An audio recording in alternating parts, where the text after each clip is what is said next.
10 straight nights of American bombs falling on Iranian soil, a naval blockade choking off $500 million a day in oil revenue, and now the regime's own top economists just admitted on state media that Iran's economy has crossed the line from chronic malaise into a full-blown crisis.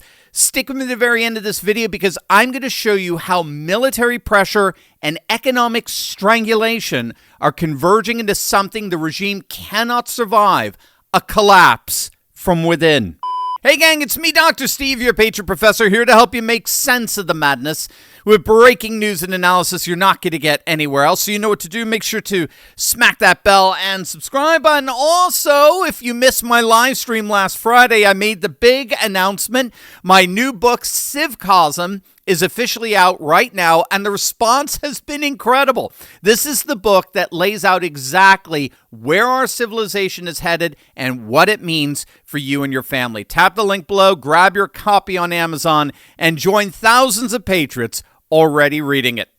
CENTCOM has confirmed that American forces completed the 10th consecutive night of strikes against Iran late Monday evening, hitting military command centers, maritime capabilities, missile and drone launch sites, and air defense systems, all aimed at degrading Iran's ability to project power both against their regional neighbors and against their own people. Yet, even as the bombs fell, Iran continued to desperately lash out in the midst of their death throes, hitting a tanker in the Strait early Tuesday, forcing its crew to abandon ship, as well as firing 5 drones at Jordan, all of which were intercepted. Iran's continued aggression against oil tankers does not appear to be working. Bloomberg is reporting that ship owners like Sinokor, the world's largest supertanker operator, are now offering crews up to 6 months extra pay, roughly $9,000 for junior sailors and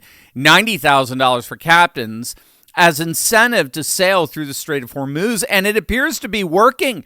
While traffic through the strait is certainly limited, it hasn't been brought to a halt like at the beginning of this conflict. Since early May, U.S. forces have indeed helped facilitate the transit of roughly 900 commercial vessels and 450 million barrels of crude oil through the strait, despite Iran's best efforts to shut it down. More than 50,000 American troops remain in the theater, and the U.S. enforced blockade against Iran remains in full force, cutting them off from nearly $500 million a day in oil revenue, all as U.S. exporters like West Texas Oil get richer with more of the world's traffic diverting to our ports. That's the pattern. That's the trade Tehran keeps losing, and that's the key to the Trump administration's entire strategy here. It's a constant 1-2 punch of military strikes and economic choking.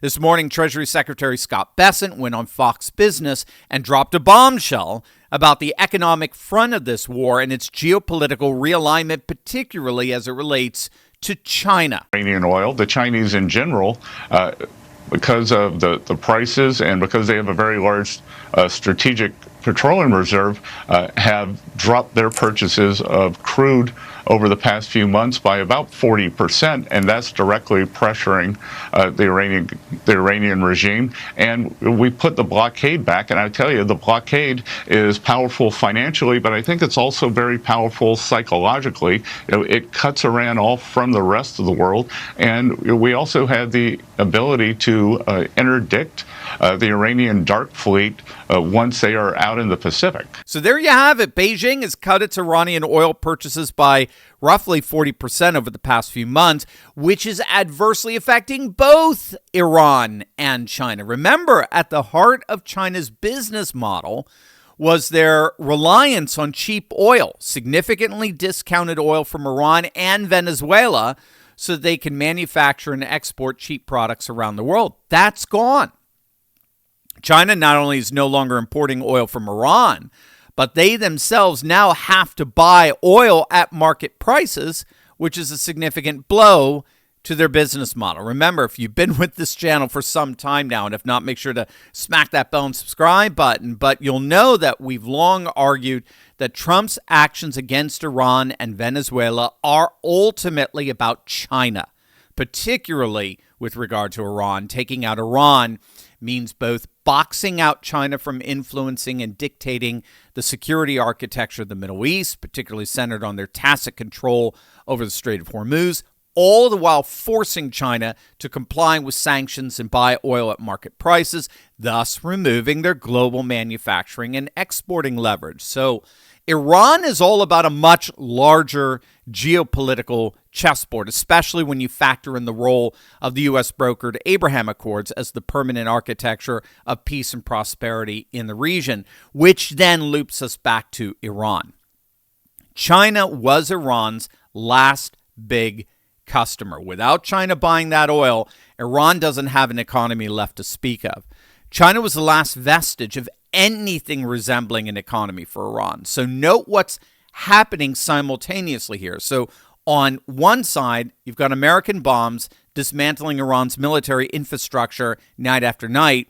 On the other side, Iran's biggest oil buyer is walking away, all the while they're being starved of $500 million of oil revenue per day by way of the U.S.-enforced blockade. This is a pincer movement. It's a vice grip, and it's squeezing the life out of the Islamic Republic from two directions at once. And now we're beginning to see the regime crack from within. Gang, you have all got to go right now to turleytalkscrypto.com. I'll tell you why in a moment. What I'm about to share with you is the single most blatant Wall Street about face of our lifetimes. In 2017, BlackRock CEO Larry Fink called Bitcoin, I kid you not, quote, an index of money laundering. Bitcoin was money laundering. Today, BlackRock holds over 800,000 Bitcoin. We're $63 billion. That's more than the United States Treasury has, more than any nation on earth has.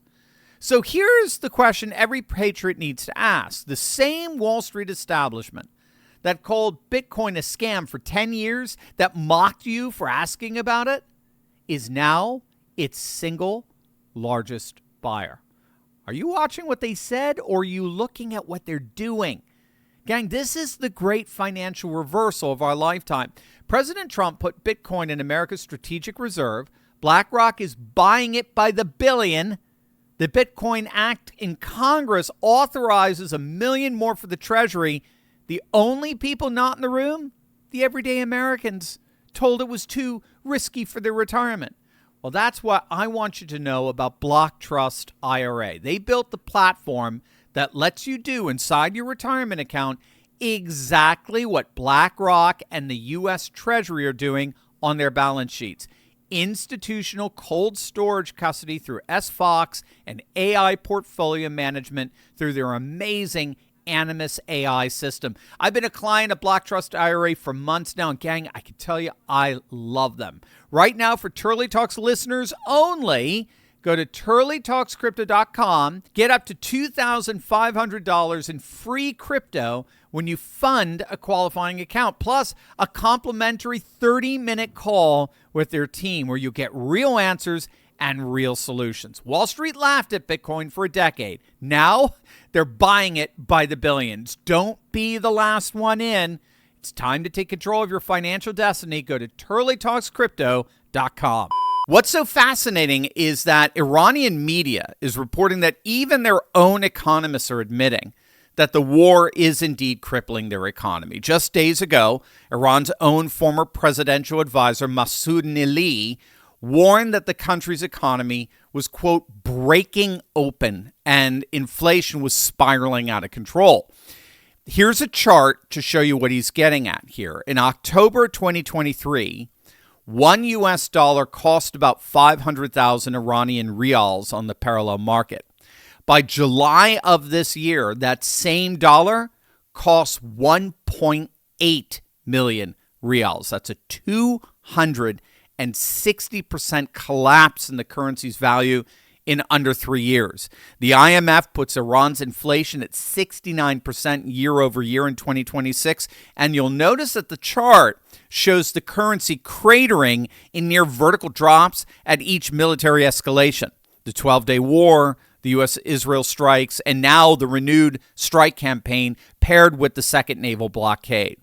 The real has never recovered from a single one of those shocks, and it only gets worse with every subsequent shock, including this one. The regime is simultaneously fighting a war and presiding over an economy its people can no longer afford to live under. So the military and money strategy for Trump is this: the combination of military degradation and economic strangulation will lead inevitably to regime's internal fracture. And that's what the Trump administration is looking for. The combination of military degradation and economic strangulation will end up shattering the regime from within. The pressure of that vice, of the military money campaign, will be too much for the regime to sustain without cracking. And that is exactly what we appear to be seeing. Iran isn't just facing an economic crisis and a military crisis. It's facing a leadership crisis that's tearing the regime apart from the inside. Remember, back in February, Ayatollah Khamenei himself was killed in a joint U.S.-Israeli strike. And so his son, after a very short interim of another fellow who didn't last long, I don't even think he lasted to the end of the day, but his son, Mojtaba Khamenei, took over supposedly as supreme leader, at least on paper. He's the leader of Iran. No one has seen him publicly since the initial strike that killed his father. According to reporting out this week, Mojtaba's grip on power is anything but stable. Insiders are now openly calling the state of the regime as a war of thugs, that's a quote, war of thugs, over the regime's dwindling survival mechanism. So get this, one state-aligned expert went on Iranian state television, this is back on July 16th, and admitted in his own words that, quote, the Americans have put us in a vicious cycle and are slow boiling us like a frog. That's not a Western analyst saying that. That's their own guy on their own airways, in effect saying that the regime is cooked. Mojtaba Khamenei's own advisor, Mohsen Razzeh, went on state television and declared that all negotiations with the United States are over, and he even threatened to shift an all-out offensive military action against the Sunni Gulf nations. But that triggered a public backlash from the Assembly of Qom seminary teachers who condemned the hardliners for fanning the flames of confrontation. Note that is not the mullahs versus the IRGC or the parliamentarians. This is the mullahs versus the mullahs. You have the clerics themselves publicly fighting amongst each other, which signifies a regime beginning to cannibalize itself in real time. And while the regime tears itself apart at the top, the Iranian streets are reportedly exploding from the bottom. We're getting reports of coordinated protests spanning multiple provinces in Ahvaz and Shush. Retirees defied extreme summer heat to march against hyperinflation. And Yazda, housing applicants staged angry sit-ins. In Chabahar, over 400 medical staff reportedly walked out over months of unpaid wages. So you got 10 straight nights of American airstrikes degrading Iran's military capability piece by piece. You got Iran's last major oil customer, China, cutting purchases by 40%, gutting the regime's primary source of hard currency. You got the regime's own economists admitting inflation is spiraling and purchasing powers collapsed by nearly half. You got a brand new unproven supreme leader in Mojtaba Khamenei who can't even keep his own inner circle from publicly fighting over whether to negotiate or go to war. And you got a population that's already shown in the bloodiest crackdown since 1979 that it's willing to march into gunfire over unpaid wages and a worthless currency. This is not a regime that's simply under external pressure anymore. This is a regime that's running out of runway on every single front simultaneously, militarily, economically, politically, and socially, all at the same time. That convergence is exactly what analysts are now describing as a full-blown structural collapse. The regime may be able to survive American bombs. They might be able to survive economic sanctions. They could even survive popular uprising. What they can't survive is all three closing in at once. Iran is collapsing from the inside, and very few in the legacy media are connecting the dots, but that's exactly what we'll be doing together in the days ahead.